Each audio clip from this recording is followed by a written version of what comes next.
अस्सलामुअलैकुम। Shortest job first की pre-emptive के साथ एक और एग्जांपल देखते हैं। इससे पहले प्रीएम्प्टिव के साथ एक एग्जांपल की है, तो एक और कर लेते हैं ताकि हर तरह का सवाल जो है वो क्लियर हो सके और उसके बारे में प्रैक्टिस भी हो जाए। सबसे पहले तो गैंट चार्ट बनाना होता है। जो इन्फॉर्मेशन दी गई होती है उसके मुताबिक गैंट चार्ट बनाते हैं और गैंट चार्ट को फिल करते हैं गिवन इन्फॉर्मेशन के मुताबिक।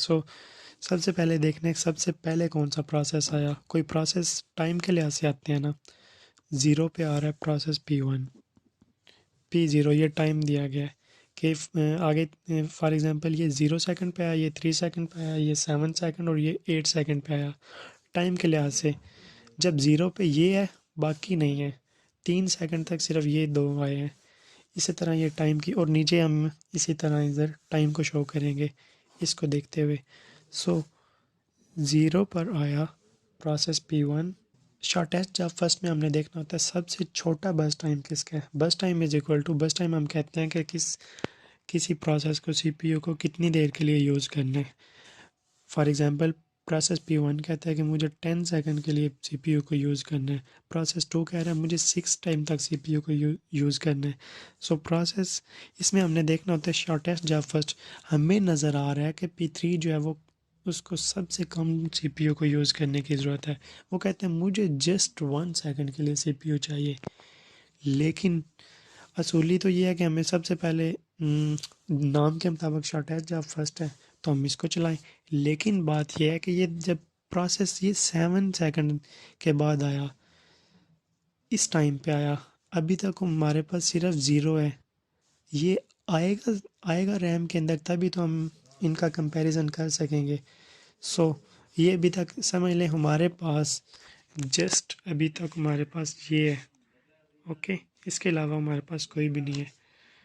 0 पे हमारे पास आया P1 और P1 को हमने चलाया। अगला प्रोसेस आ रहा है 3 सेकंड पे।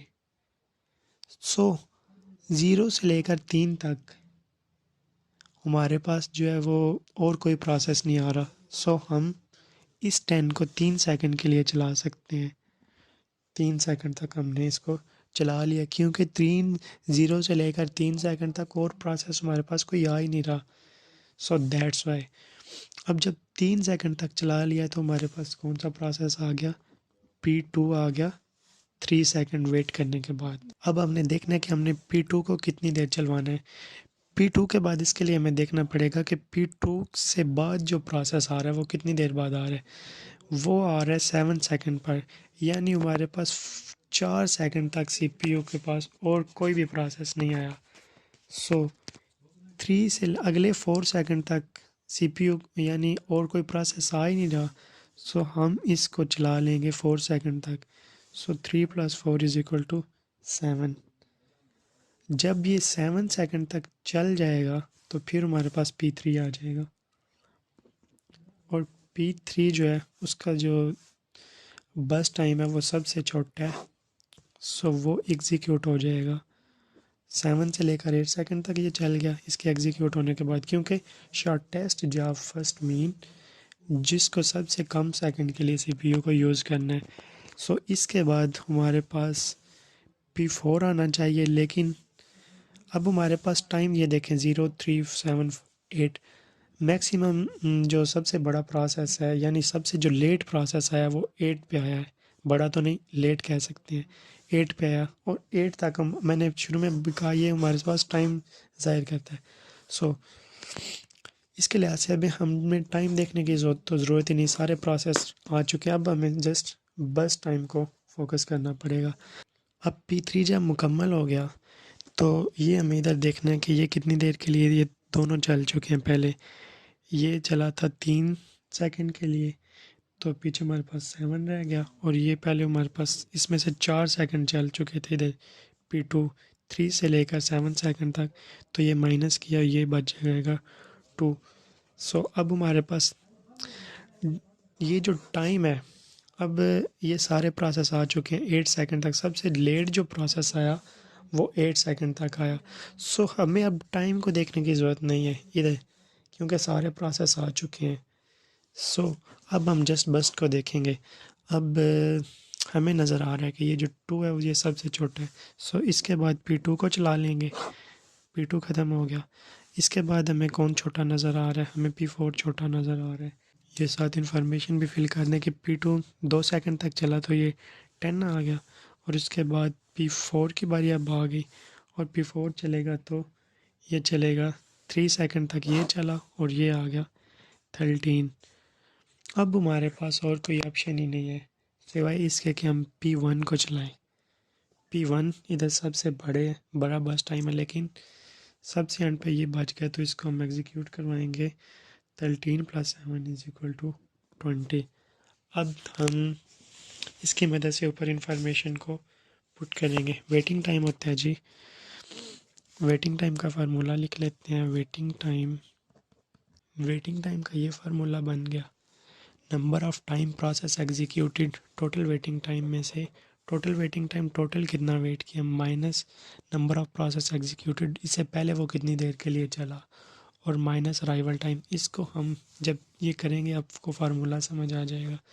सो सबसे पहले P1 देखते हैं। P1 कितनी दफ़ा टोटल वेटिंग टाइम, वैसे तो इधर भी चला लेकिन इधर भी चल रहा है, टोटल वेटिंग टाइम इसका हो गया 13 सेकेंड।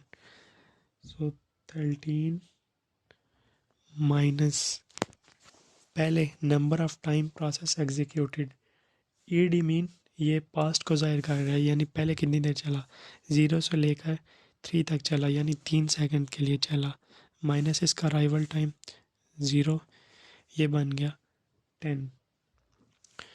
और P2 का टोटल वेटिंग टाइम है 8, minus number of time process executed, ये पहले कितनी दफ़ा चला है, ये चला है जी P2 3 से लेकर 7 तक 4 सेकंड के लिए पहले भी चला है, और माइनस इसका अराइवल टाइम 3, ये बन गया 1। आगे P3 जो है, ये कितना इसने वेट किया, P3 सिर्फ एक दफ़े ही चला है, सो इसने टोटल वेटिंग टाइम इसका 7 आ गया।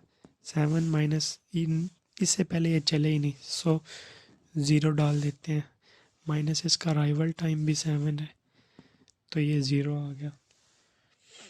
इसके बाद आ गया जी P4 ने टोटल एक दफ़े चला, 10 माइनस 0, क्योंकि इससे पहले चले ही नहीं इसलिए 0 लगाया, माइनस इसका अराइवल टाइम 8 = 2 आ गया ये। इसके बाद टर्न अराउंड टाइम का सिंपल सा formula, turn around time = waiting time plus बस टाइम। सो P1 का बस टाइम देखते हैं। P1 का वेटिंग टाइम प्लस बस टाइम कितना, 10 = 20 आ गया। इसका वेटिंग टाइम 1 + 6 = 7, 0 प्लस इसका बस टाइम 1 = 1, इसका 2 + 3 इसका बस टाइम है = 5। अब इनको प्लस करना है, इनका एवरेज वेटिंग टाइम भी निकालना है और turn around time. Average waiting time निकलता है, ये बन जाता है जी 13, 10, 1, 11, 12, 13, और ये बन जाता है जी 27, 1, और ये बन जाता है 33। और इसको नंबर ऑफ़ प्रोसेस से डिवाइड करेंगे तो ये बन जाएगा जी 3.25। ये इसका एवरेज वेटिंग टाइम आ गया, और एवरेज टर्न अराउंड टाइम आएगा जी 8.25। सो ये था जी शॉर्ट टेस्ट जाव फर्स्ट की प्रीएम्पशन। होप सो आपको समझ आई होगी। इंशाल्लाह नेक्स्ट मिलते हैं। ओके, अल्लाह हाफिज़।